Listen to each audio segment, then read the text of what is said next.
Karomah Sunan Bonang. Sunan Bonang adalah salah seorang wali songo yang memiliki kesaktian yang luar biasa. Dengan nama lahir Raden Maulana Magdum Ibrahim, Sunan Bonang memiliki ayah yang juga seorang wali songo yaitu Sunan Ampel dan seorang ibu bernama Nyi Ageng Manila. Kesaktian Sunan Bonang semasa hidup sangat luar biasa. Berkat karomah yang dimilikinya, Sunan Bonang bahkan bisa mengubah buah aren menjadi emas. Bagaimana kisahnya? Simak ulasan tentang kesaktian Sunan Bonang berikut ini sampai selesai. 1. Mengubah aliran Sungai Brantas. Pada saat menyebarkan ajaran agama Islam di wilayah pinggir Sungai Brantas, warga yang tinggal di bantaran sungai menolak ajaran yang dibawa oleh Sunan Bonang. Dengan kesaktian yang dimilikinya, Sunan Bonang akhirnya mengubah aliran Sungai Brantas sehingga membuat wilayah itu mengalami kekeringan.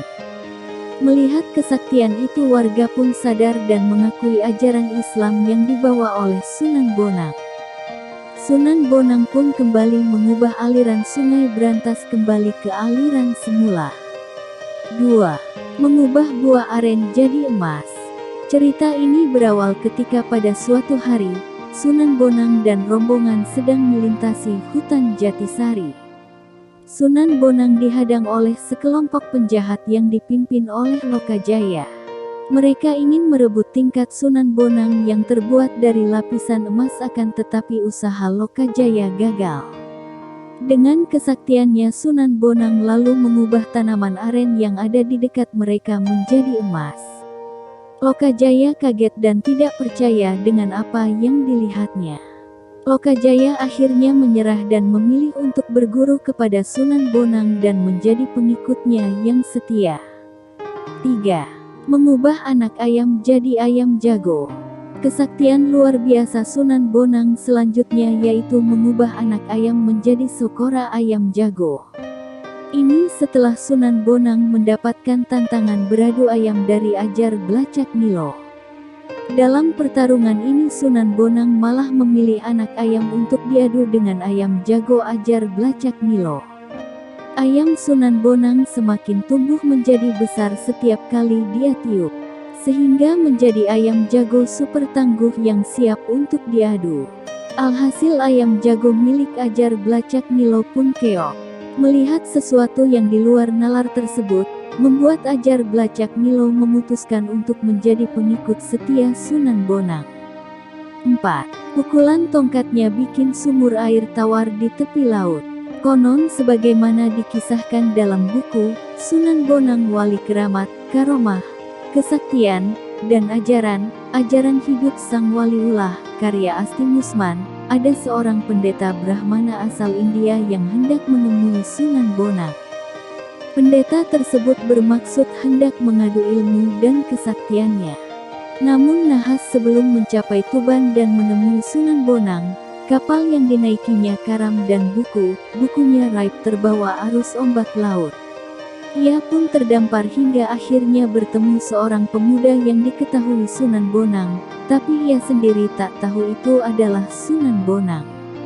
Kepada pemuda itu, Sang Brahmana ini menyampaikan maksud kedatangannya ke Tuban. Namun ia akhirnya menolak mengadu kesaktian lantaran bukunya hilang di telan ombak. Seketika mendengar ucapan Brahmana tersebut, Sunan Bonang memukulkan tongkatnya ke tanah beberapa kali. Tak berselang lama keluarlah air yang kian membesar dari lubang bekas pukulan Sunan Bonang. Buku yang hilang ditelan ombak milik sang pendeta Hindu ini pun turut keluar. Karena penasaran, sang pendeta ini bertanya ke pria tersebut. Pria tersebut pun menjawab bahwa dirinya adalah murid Sunan Bonang. Mengetahui jawaban sang pria itu, pendeta yang tak tahu sosok sebenarnya pria itu pun dibuat ketakutan. Kesaktian murid Sunan Bonang saja sudah luar biasa, apalagi guru. Singkat cerita, sang pendeta ini masuk Islam dan menjadi murid Sunan Bonang. Sementara, lambat laun sumber air bekas pukulan Sunan Bonang tersebut kian membesar. Air tawar terus keluar dari tanah, hingga akhirnya berubah menjadi sebuah sumur. Sunan Bonang pun memerintahkan kepada sang kiai murid barunya itu untuk membuat serumbung semacam pagar. Pagar itu dibuat agar air tak meluap terus ke tanah sekaligus menjaga sumber air ini. Uniknya sumur air tawar ini hanya sekitar 10 meter jaraknya dari tepian pantai Bung di pesisir utara Tuban. Kendati berjarak cukup dekat dengan laut yang memiliki air asin, tapi konon sumur ini tak terasa asin airnya. Hingga sekarang air yang memancar dari kesaktian Sunan Bonang ini dikenal dengan nama Sumur Serumbung. Air sumur ini dipercaya peziarah memberi berkah.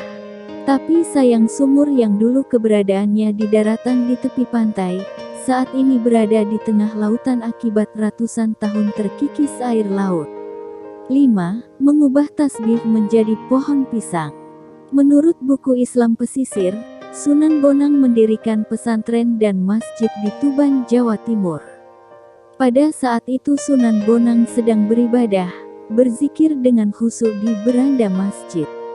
Tiba-tiba tasbih yang digunakan untuk berzikir yang ada di tangannya putus, tentu saja biji tasbih tersebut berserakan di tanah. Kanjeng Sunan Bonang kemudian mencari biji tasbih tersebut satu persatu. Melihat hal itu para santrinya segera membantu mencari dan mengumpulkan biji-biji tasbih tersebut.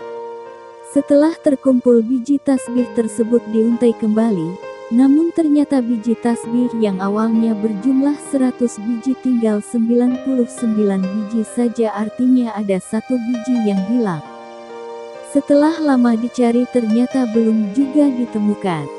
Beberapa waktu setelah kejadian tersebut, Joko Samudro atau Sunan Giri yang merupakan adik seperguruan Sunan Bonang saat nyantri di Ampel Denta mendengar kabar tersebut, dia datang ke Tuban membantu mencari biji tasbih yang hilang tersebut, sehingga menemukannya.